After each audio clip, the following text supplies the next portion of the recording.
मुझे बेचकर गहरे पहाड़ों के बीच लाया गया था, लेकिन जब मैंने चारों तरफ देखा तो अचानक मुझे एहसास हुआ ये जगह तो मेरा ही पुराना गांव है। मेरे होठों पर धीरे धीरे एक अजीब सी मुस्कान आ गई। इस बार वो मेरे हाथ लग चुका है। अब देखती हूँ वो मुझसे कैसे भागेगा। जब मेरी आंख खुली तो मैंने खुद को एक सूखे लकड़ी के कमरे में पाया। तभी मुझे अचानक सब याद आ गया। ग्रेजुएशन ट्रिप के दौरान बस में मेरे बॉयफ्रेंड ने मुझे एक गिलास जूस दिया था। जूस पीते ही मुझे अजीब सा चक्कर आने लगा और कुछ ही देर में मैं बेहोश हो गई। बेहोशी के बीच बीच में मुझे हल्का हल्का सुनाई दे रहा था कि मेरा बॉयफ्रेंड मुझे कहीं बेचने की बात कर रहा है, लेकिन ये लकड़ी वाला कमरा इतना जाना पहचाना क्यों लग रहा है। अचानक मुझे बचपन की एक याद आई। जब मैं 8 साल की थी, मैं भी ऐसे ही एक कमरे में गांव के मुखिया के मूर्ख बेटे के साथ खेलती थी। हम दोनों दीवारों पर चित्र बनाते थे। मुझे साफ साफ याद है उस समय मैंने दीवार पर एक तितली बनाई थी। मैंने तुरंत दीवार की तरफ देखा और सच में वहां अभी भी वही तितली बनी हुई थी। मैं एक पल के लिए स्तब्ध रह गई। तो इसका मतलब मुझे बेचकर मेरे ही पुराने गांव में लाया गया है, और वो भी मुखिया के उसी मूर्ख बेटे के घर। मेरे चेहरे पर धीरे धीरे एक शैतानी मुस्कान फैल गई। इस बार मेरा बॉयफ्रेंड मेरे हाथ लग चुका है। अब देखती हूँ वो कैसे बचकर भागेगा। कुछ ही देर बाद मुखिया का वो मूर्ख बेटा मुझे ढूंढते हुए आ गया। जैसे ही उसने दरवाजा खोला,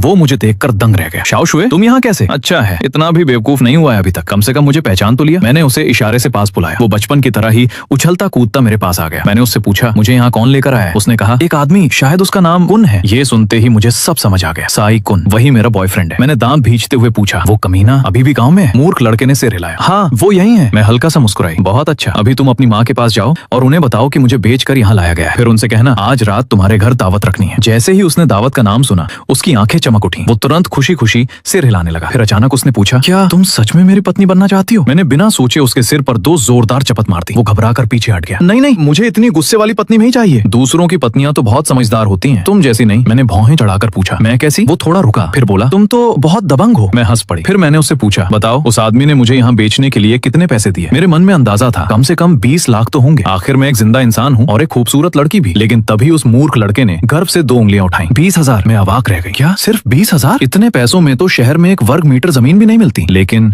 एक जिंदा इंसान खरीदा जा सकता है। मैंने गहरी सांस ली। जो इंसान सिर्फ 20,000 के लिए अपनी आत्मा बेच सकता है, उसे एक दिन उसकी सजा जरूर मिलेगी। थोड़ी देर बाद मैं अपने घर की तरफ चल पड़ी। पीछे से वो मूर्ख लड़का चिल्लाया, शाओशुए, तुम कहाँ जा रही हो?